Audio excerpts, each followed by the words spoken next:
Hello friends, இன்றைக்கி நம்ம சேனலில் ஒரு சூப்பரான ரெசிபி கனவா மீன் தொக்கு எப்படி பண்ணலான்னு பார்க்கலாம். அதுக்கு முன்னாடி நம்ம சேனலை சப்ஸ்கிரைப் பண்ணாதவங்க சப்ஸ்கிரைப் பண்ணிக்கோங்க. அப்படியே பக்கத்தில் இருக்கிற பெல் ஐக்கானையும் கிளிக் பண்ணிவிடுங்க. வாங்க வீடியோக்குள்ளே போகலாம். நான் இன்றைக்கி 1/2 kg கனவா மீன் வாங்கி நல்லா க்ளீன் பண்ணி தனியாக எடுத்து வச்சுருக்கேன். 4 பல்லாரி வெங்காயம், அதை தோல் நீக்கிட்டு இந்த மாதிரி குட்டி குட்டியாக கட் பண்ணி எடுத்து வச்சுக்கோங்க. 2 மீடியம் சைஸ் தக்காளி, அதையும் இந்த மாதிரி குட்டி குட்டியாக கட் பண்ணி எடுத்து வச்சுக்கோங்க.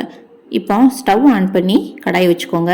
கடாய் நல்லா சூடாகவும் அதில் கடலெண்ணெய் சேர்த்துக்கோங்க. எண்ணெய் நல்லா சூடாகி வரவும் 2 துண்டு பட்டை, 1 டீஸ்பூன் அளவு சோம்பு நல்லா பொரிஞ்சு வரவும் கொஞ்சமாக கல்பாசி, அதையும் உள்ளே சேர்த்துக்கலாம். இது எல்லாம் சேர்ந்து நல்லா பொரிஞ்சு வரட்டும். பொரிஞ்சு வந்ததுக்கு அப்புறமா 1 டீஸ்பூன் அளவு இஞ்சி பூண்டு பேஸ்ட்டு, அதையும் இப்போமே உள்ளே சேர்த்துக்கிட்டு இந்த எண்ணெயோடையே நல்லா ஒரு வாட்டி வதக்கி விட்டுக்கோங்க. பச்சை வாசனை போகிற அளவுக்கு நல்லா ஒரு வாட்டி மிக்ஸ் பண்ணி விட்டுக்கோங்க. இஞ்சி பூண்டு பேஸ்ட்டோட கலர் லைட்டாக ப்ரௌனிஷாக சேஞ்ச் ஆகி வரவும் அதுக்கப்புறமா நம்ம கட் பண்ணி வச்சுருக்கிற வெங்காயம், அதையும் உள்ளே சேர்த்துக்கலாம். குழம்புக்கு தேவையான உப்பு இப்போமே சேர்த்துக்கலாம். நான் கல் உப்பு சேர்த்துருக்கேன், நீங்கள் தூள் உப்பு கூட சேர்த்துக்கலாம். வெங்காயத்தோட நீங்கள் உப்பு சேர்க்கும் போது வெங்காயமும் உங்களுக்கு சீக்கிரமே வதங்கிடும். அடுத்ததாக நம்ம கட் பண்ணி வச்சுருக்கிற தக்காளி, அதையும் உள்ளே சேர்த்துக்கலாம். இது எல்லாத்தையும் சேர்த்து நல்லா ஒரு தடவை மிக்ஸ் பண்ணி விட்டுக்கோங்க. இப்போ குழம்புக்கு தேவையான மஞ்சள் தூள், 1/2 டீஸ்பூன் அளவு மஞ்சள் தூள் சேர்த்தா போதும். எல்லாத்தையும் சேர்த்து நல்லா ஒரு தடவை பரட்டி விட்டுக்கோங்க. இப்போ வெங்காயம் தக்காளி வதங்கிறதுக்காக ஒரு மூடி போட்டு வேக வச்சிடலாம். ஸ்டவ்வை சிம்மில் வச்சுக்கோங்க. ஒரு மூடி போட்டு வேக வச்சுருங்க.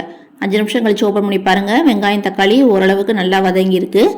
இப்போ இந்த ஸ்டேஜில் இப்போ நம்ம க்ளீன் பண்ணி வச்சுருக்கிற கனவா மீனை கொஞ்சம் கொஞ்சமாக உள்ளே சேர்த்துக்கலாம்.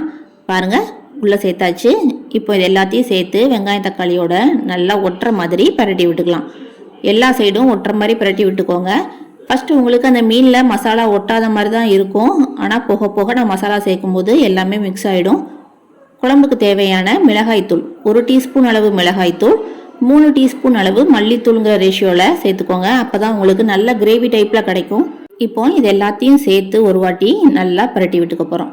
இந்த குழம்புக்கு இப்போ நம்ம தண்ணியே ஊற்ற தேவையில்லை, ஏன்னா அதுலேருந்து நிறைய தண்ணி விடும். பாருங்கள், நான் தண்ணியே ஊற்றுறேன், ஆனால் எவ்வளோ தண்ணி வெளியில் வந்திருக்கு பாருங்கள். இந்த மீன்லேருந்தே நிறைய தண்ணி வெளியில் வரும். அதனால் நம்ம தண்ணி எதுவும் ஊற்ற தேவையில்லை. இப்போ நல்லா ஒரு வாட்டி பரட்டி விட்டுட்டு ஸ்டவ்வை சிம்மில் வச்சு ஒரு 5 நிமிஷம் மூடி போட்டு வேக விட்டுருவோம். 5 நிமிஷம் சிம்லேயே வச்சுட்டு அதுக்கப்புறமா ஓப்பன் பண்ணி பாருங்கள். இந்த மாதிரி எவ்வளோ சூப்பராக எண்ணெய் பிரிஞ்சு வந்திருக்கு பாருங்கள். இந்த மீன் சீக்கிரமே வெந்துடும். நீங்கள் ஓவர் குக் பண்ணிட்டீங்க அப்படின்னா ரப்பர் மாதிரி ஆகிடும்.